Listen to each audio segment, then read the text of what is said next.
And he's like, nope, I can't join that flight. Believe me, when you're desperate, you just do anything. And everybody's trying to look for how to put money in their pocket. Hello beautiful people, my name is Chiamakaahodu. If this is your first time coming across my channel, thank you so much for tuning in.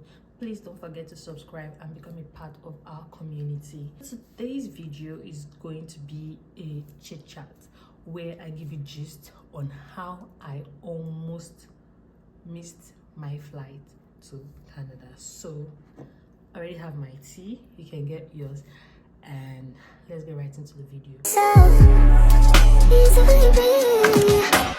My flight was already booked a month ahead of my prospective date to arrive in Canada. I had my tickets, I had everything I needed to board the flight. I did have 2 layovers. The first was in Netherlands in Europe, while the second was in Minneapolis in the US before I get to Canada.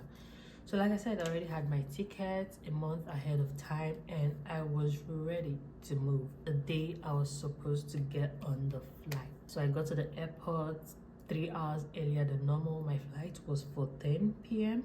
I got to the airport say by 6-7-ish. You know how Nigerian airport wahala is now. First of all, you have to check your documentation with your airline before going ahead to check into the flight.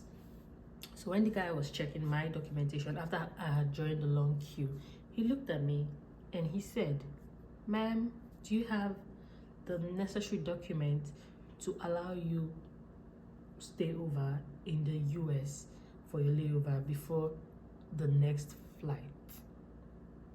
And I'm like, I have my ticket now, I booked, I paid a month ahead, so everything should move. And he's like, nope, I can't join that flight.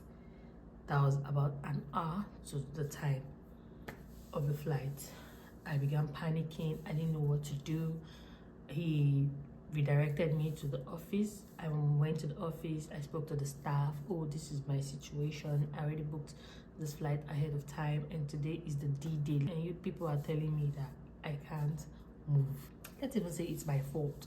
You people that sold the ticket to me, aren't you supposed to put it into details and all? And the staff was like, oh no, I'm supposed to know that. I'm not supposed to have a layover there. I'm supposed to have known when booking. And I'm like, okay, I didn't know. The deal has been done. What can we do? She's like, oh, I have to nullify that ticket, then book another ticket. How much is it? And she was quoting a little above 3,000 Canadian dollars for me. That was about 2,900 US dollars ish. And I'm like, what? Can't you just change it?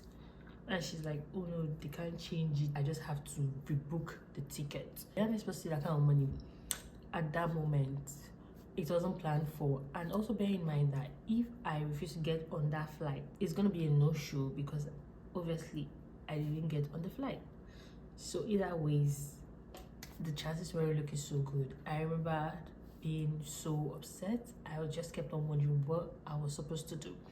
Then just them now, the lady came to meet me by the side. She can help me arrange somebody that will assist me, and I just have to pay 900,000 naira and they will down change the flight from Netherlands. So instead I'll go to Paris, then from Paris I'll now move to Canada directly.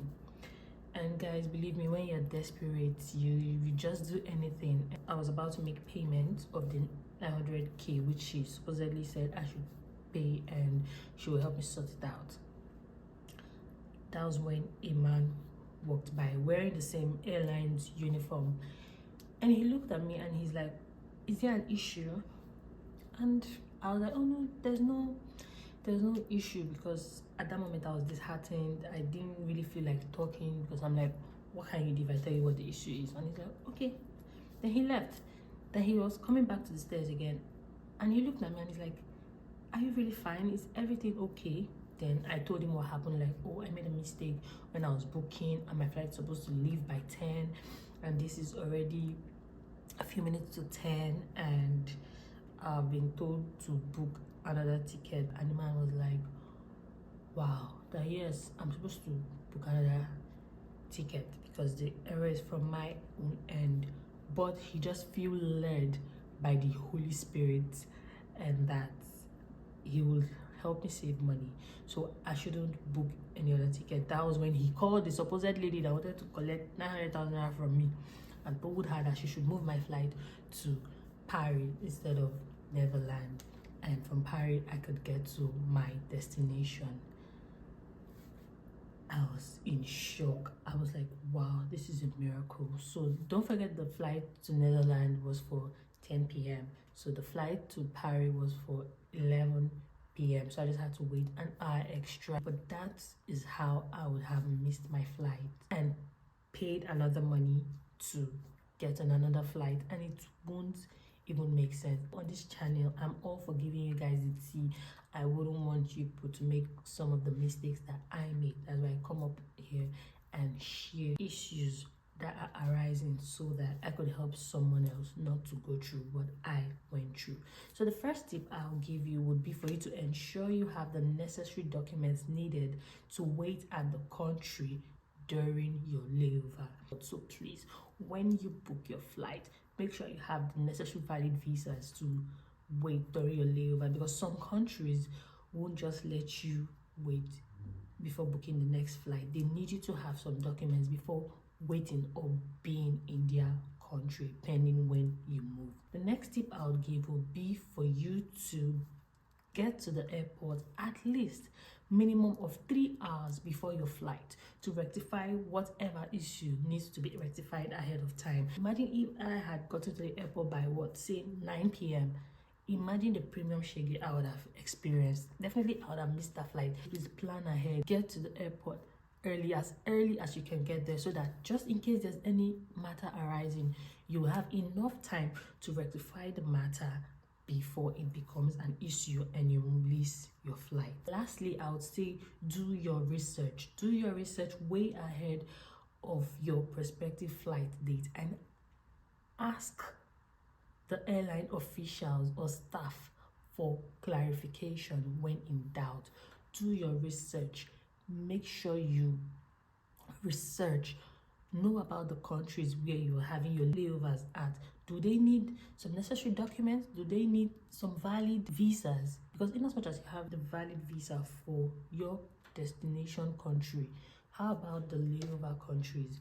Some need those valid visas, while some need some temporary visa whatsoever. So please do your research way ahead of time. Go online. Google is your friend. YouTube is your friend. That's why we create videos like this, so that people can learn. Search online, search on YouTube, what are the documents I need. Check the country's website on Google as well, just in case you don't find it on YouTube. Definitely it's going to be somewhere online. So do your research, read line by line. What do you need to avoid any form of embarrassment whatsoever, and always ask the airline officials or staff for clarification when in doubt. When you are not sure of something, call them. I know it will cost you credit money, but just do your due diligence by calling them. If I had called them way earlier ahead of my prospective travel dates, maybe I'd have known then that there were some necessary steps or necessary documents I needed to join the next flight. But because I didn't, I waited until the last day and it became an issue for me, which thank God was rectified. So to avoid being in that situation where you have to start begging someone and having the airline officials scam you, because guys, trust me, some issues can just be overlooked, but everybody's trying to look for how to put money in their pocket. So I don't want any of my subscribers or viewers to fall victims to such airline scam. I'm not going to mention the name of the airline. I'm not going to mention the name of the person, but I just want us to be at a safe place and on a good level. So it's not just when you're moving to Canada, even when you're traveling to other countries, make sure you do your due diligence. Make sure you avoid missing your flight. Make sure you rectify whatever needs to be rectified. There you have it, guys. That's the tea I wanted to share with you guys. Like, that was how I almost missed my flight and almost wasted unnecessary money because I didn't do my due diligence. If you've experienced something similar to what I discussed in this topic, please feel free to leave a comment in the comment section below so that we can hear your own story or narration of events. We can learn from it, we can grow from it, and we can help each other out. Guys, don't forget to subscribe, don't forget to like, don't forget to share, and of course don't forget to leave a comment below in the comment section. Until next time, bye beautiful people.